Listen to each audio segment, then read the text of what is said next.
कर्मों का फल भोगने से ही मिटता है। कर्मों का फल नहीं भोगने से मिटेगा नहीं, वो टल जाएगा लेकिन मिटेगा नहीं। तो हमारा यही कहना है दोस्तों, जहां तक अच्छे कर्म करना चाहिए।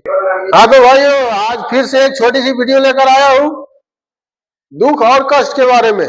तो आप सब लोग जानते हो कि मनुष्य को दुख और कष्ट होता क्यों है। किसी भी मनुष्य को जो भी दुख या कष्ट होता है वो उसी के अपने कर्मों के फल है, किसी जीवन के। ये तो आप सब लोग जानते हो। लेकिन ऐसा नहीं है कि ये दुख और कष्ट से मुक्ति पाने का तो कोई मार्ग नहीं है। इस दुख और कष्ट से यदि मुक्ति पाना है तो एक ही मार्ग है, इसको भोगना पड़ेगा। बिना भोगे किसी भी दुख और कष्ट से कभी कोई मुक्ति नहीं मिल सकता है। दुख और कष्ट से भोगने के बाद ही मुक्ति मिलता है। हमारा पिता महाराज जब जीवन काल में थे तो हमको बताया करते थे कि अपने कर्मों के फल से मुक्त होने का एक ही रास्ता होता है, उस कर्मों के फल को भोगना पड़ता है। बिना भोगे आपके अपने कर्मों के फल से मुक्ति नहीं मिलेगा।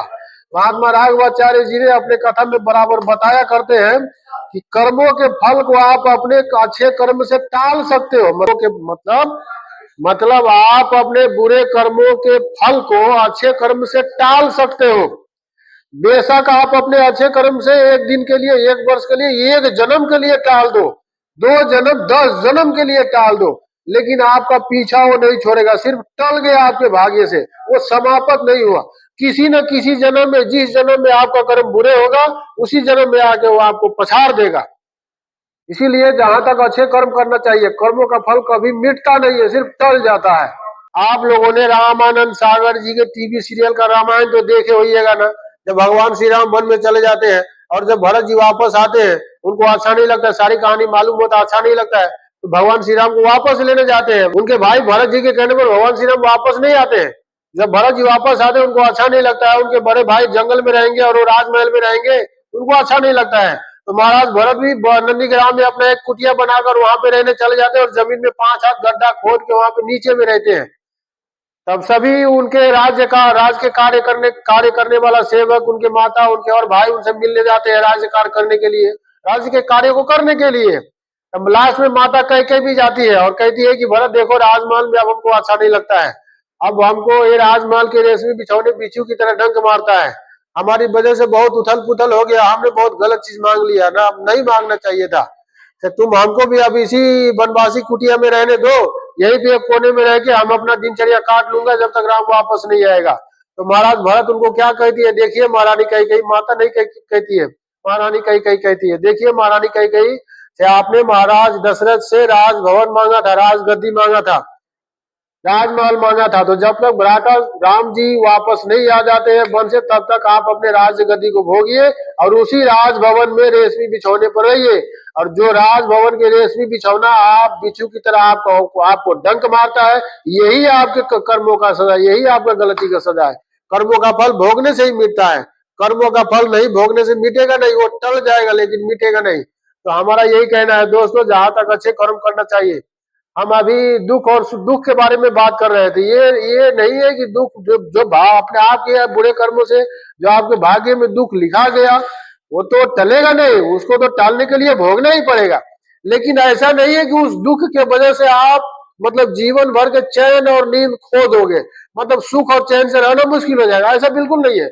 हमारे सनातन धर्म के पुराणों में और शास्त्र में बताया हुआ है या आपके बुरे कर्मों के प्रभाव से यदि आपके भाग्य में दुख और कष्ट लिखा गया है तो आपको भोगना ही, वो तो आपको भोगना ही पड़ेगा। लेकिन इसका एक उपाय है, जिस मार्ग पर चल के आप अपने दुख और कष्ट से राहत पा सकते हैं। मतलब वो दुख तो आपके भाग्य में रहेगा, उस दुख की वजह से आप परेशान नहीं रहिएगा, ज्यादा दुखी नहीं रहिएगा। ऐसा उपाय हमारे शास्त्र में बताया हुआ है। लेकिन आजकल के कलयुग के मानव इस उपाय पर, इस रास्ते पर, इस प्रयास में ढलना नहीं चाहता है। लेकिन ये इतना आसान नहीं है, बड़ी मुश्किल काम है। जो हम आपको बताने वाला हुए बड़ी मुश्किल है, लेकिन उतना मुश्किल भी नहीं है। अगर मनुष्य चाहे तो इस मार्ग पर खड़े उतर सकता है। ये कुछ दिनों का हम अपने अनुभव के बारे में बता रहा हूँ, कुछ दिनों से हम इस बात का अनुभव कर रहा हूँ, इसीलिए इस बात का अनुभव हमको हो रहा है कुछ दिनों से, इसीलिए हम आपको बता रहा हूँ। जैसे कि हमारे सनातन धर्म के पुराण में भी बताया गया है, दुख और कष्ट का जो असली जड़ होता है न, वो क्या होता है? दुख और कष्ट का जो असली जड़ होता है न, वो होता है लोभ और मोह। सारे दुख और कष्टों का जो जड़ होता है ना, ये लोभ और मोह ही होता है। ये आप लोगों को याद होगा, जब भगवान श्री राम माता सीता के त्यागने की बारी आती है, माता सीता को वनवास भेजने की बारी आती है, तो भगवान श्री राम बहुत संकोच में पड़ जाते हैं, उनको समझ नहीं आता है कि क्या करना चाहिए। फिर अपने गुरुदेव वशिष्ठ जी से पूछने जाते हैं, उनको बताते हैं कि गुरुदेव मैं बहुत ही दुविधा में फंस गया हूँ, तो कोई मार्ग बताइए। तो महर्षि वशिष्ठ तो अंतर्यामी थे, वो क्या नहीं जानते हैं। उनके गुरु जी वशिष्ठ जी कहते हैं कि देखिए देखिए महाराज, आपका समस्या क्या है ये तो हम नहीं जानता हूँ, लेकिन सारे समस्याओं का जो जड़ होता है ना, वो लोभ और मोह ही होता है। कि जरूर कोई लोभ और मोह आपके दिलो दिमाग में बैठा है, उसी की वजह से आप परेशान हो। और जिस लोभ और मोह के कारण आप परेशान हो, वो लोभ और मोह आप त्याग दीजिए, फौरन उस कष्ट से आपको मुक्ति मिल जाएगा। ये बात सच है दोस्तों। हम भी बहुत लंबे समय से किसी लोभ और मोह में फंस के 26 साल से हर रोज आत्महत्या करने का प्रयास करता रहा। लेकिन इस सऊदी में, हालांकि उस लोभ और मोह को त्यागने का प्रयास तो लगभग 2 साल से हम कर रहे थे, लेकिन उसमें हमको कामयाबी नहीं मिल रहा था। और बाबा भोलेनाथ से हमेशा विनती करते थे, बाबा भोलेनाथ किसी प्रकार से आप दया कीजिए, आप अपने इस दास को बचाइए। इस सऊदी में आया हुआ अभी हमको 6 महीना हो गया, अभी फिलहाल 1-1.5 महीना से वो लोभ और मोह को हमने सोचा कि अब ये इस लोभ और मोह में पड़ के हमको कुछ मिलना नहीं है, तो उस लोभ और मोह को हमने त्याग दिया। सिर्फ और सिर्फ याद रखा तो हम अपना कर्तव्य, आने वाला समय का जो कर्तव्य है और भक्ति भजन, यही दोनों काम जोर शोर से करना है। तो जिस दिन से हमने वो लोभ और मोह को त्याग दिया, गुरु बम बाबा के आशीर्वाद से, बाबा भोलेनाथ की कृपा से, उस दिन से हमारे दिलो दिमाग में ना कोई परेशानी है, ना कोई टेंशन है, और ना ही शोक और गम है। नहीं तो हम इस लोभ और मोह के कारण हर रोज दिन रात एक एक सेकंड शोक और गम में डूबे रहते थे। तो ये कुछ दिनों से हम इस बात का अनुभव कर रहा हूं, तो ये हमारे जीवन का अनुभव है दोस्तों। आपके जीवन में कोई भी समस्या होगा तो लोभ और मोह के कारण ही होता है। सारे समस्याओं का जड़ लोभ और मोह ही होता है।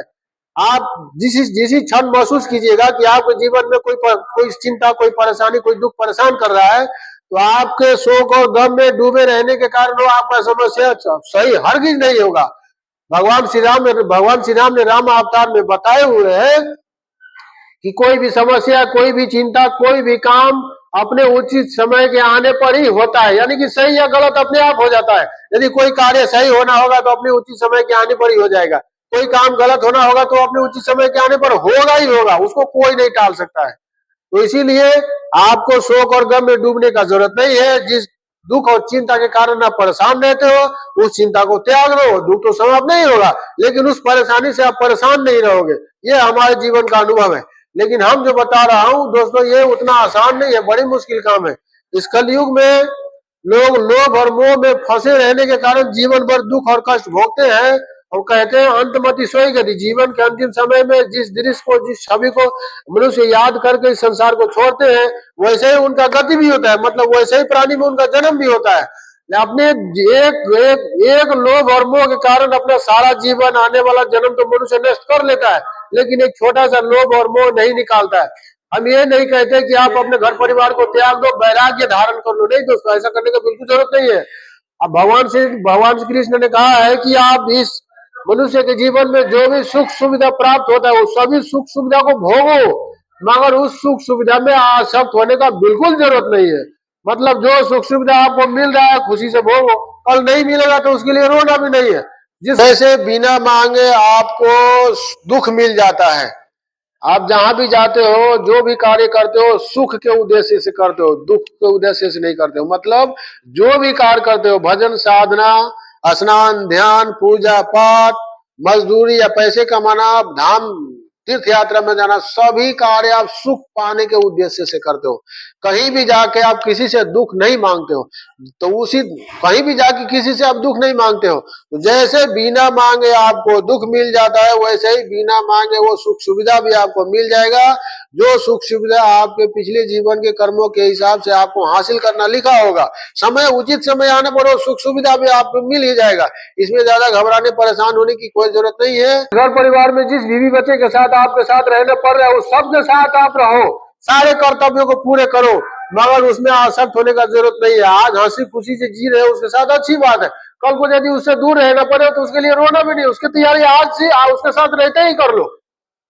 ये हमारे जीवन का अनुभव है दोस्तों। जैसी क्षण आप लोभ और मोह को त्याग दीजिएगा, वो दुख और कष्ट आपके भाग्य से जाएगा तो नहीं, वो रहेगा आपके साथ, लेकिन उस दुख और कष्ट से आप परेशान नहीं रहिएगा। ये हमारे जीवन का अनुभव है। हम जो भी बात आपको बताते हैं हम अनुभव किया हुआ बात बताते हैं, और जो पुराण में जो लिखा होता है गीता प्रेस गोरखपुर के पुराण में, वही हम आपको बताते हैं। बिना मतलब का मिथ्या भाषण करने का हमारा वो आदत ही नहीं है। हम कभी हम मिथ्या भाषण करने का कोई काम ही हमने आज तक किया नहीं। हमारे लाइफ में ऐसा रिकॉर्ड नहीं है बिना वजह के कुछ बोला और बिना कारण के कुछ बोला और बिना अनुभव के तो हम कुछ बोलता ही नहीं हूँ। हालांकि हम तो मानव है, हम भगवान नहीं है। गलती नहीं करने वाला केवल एक भगवान होता है। मानव स्वभाव के बस हमसे भी कभी कभी गलती हो जाता है, नहीं होता है बात नहीं है। लेकिन जैसे ही गलती होता है हम अपना गलती स्वीकार करते हैं और गलती का क्षमा भी मांगते हैं। कहते हैं ना, जिसके पीछे आप भाग रहे हो यदि आपको नहीं मिल रहा है तो उसके पीछे भागना बुद्धिमानी नहीं है। उससे अच्छा है कि उस लोभ और मोह को त्यागो और उसके शरण में जाओ, जिसके शरण में जाने से सारी जिंदगी संवर सकती है। हमारे कहने का मतलब है ईश्वर के शरण में। ये कहना है दोस्तों, सारे समस्याओं का जो जड़ होता है ना, ये लोभ और मोह ही होता है। इसीलिए जो भी परेशानी आपके जीवन में चल रहा है, यदि कोई परेशानी से परेशान है, घिरे है, कोई चिंता है, तो उस लोभ और मोह को त्याग दीजिए, उस परेशानी से मुक्त हो जाइएगा। यदि आप उस लोभ और मोह को नहीं भी त्यागिएगा तो आपके लोभ और मोह को पकड़ने से वो चिंता परेशानी समाप्त नहीं होगा। वो तो अपने आने वाले समय पर ही समाप्त होगा। आपके परेशान रहने से वो समय समाप्त नहीं होगा, क्योंकि विधि के विधान को कोई बदल नहीं सकता। ये बात आप भी जानते हो। तो यही हमारा कहना है दोस्तों। हम तो अज्ञानी और मूर्ख है। आपको इस भाग्य मित्र से यदि कोई त्रुटि हुआ होगा तो क्षमा कीजिएगा। हम तो किसी को तकलीफ पहुंचाने का कोई इरादा नहीं रखता हूँ। जो सच्चाई है वही सच्चाई हम लोगों तक पहुंचाने का प्रयास करता हूँ। हमारे किसी बात से, किसी काम से, हमारे किसी जानने वाले को व्यक्ति को तकलीफ हुआ होगा तो क्षमा कीजिएगा। मित्रों, हमारी वीडियो आप कहाँ से देख रहे हैं? हमारे यूट्यूब चैनल से, हमारे टिकटॉक प्रोफाइल से, फेसबुक प्रोफाइल से, जहां से भी देख रहे हैं हमारे सभी प्रोफाइल को फॉलो कीजिएगा, लाइक कीजिएगा। और यदि हमारी इस वीडियो को हमारे यूट्यूब चैनल में देख रहे हैं तो हमारे यूट्यूब चैनल को लाइक कीजिएगा, सब्सक्राइब कीजिएगा, बेल आइकन की घंटी को दबा लीजिएगा, ताकि जो भी वीडियो हम अपलोड करूं सबसे पहले आपके पास पहुंचे। अच्छा मित्रों, जय श्री राम।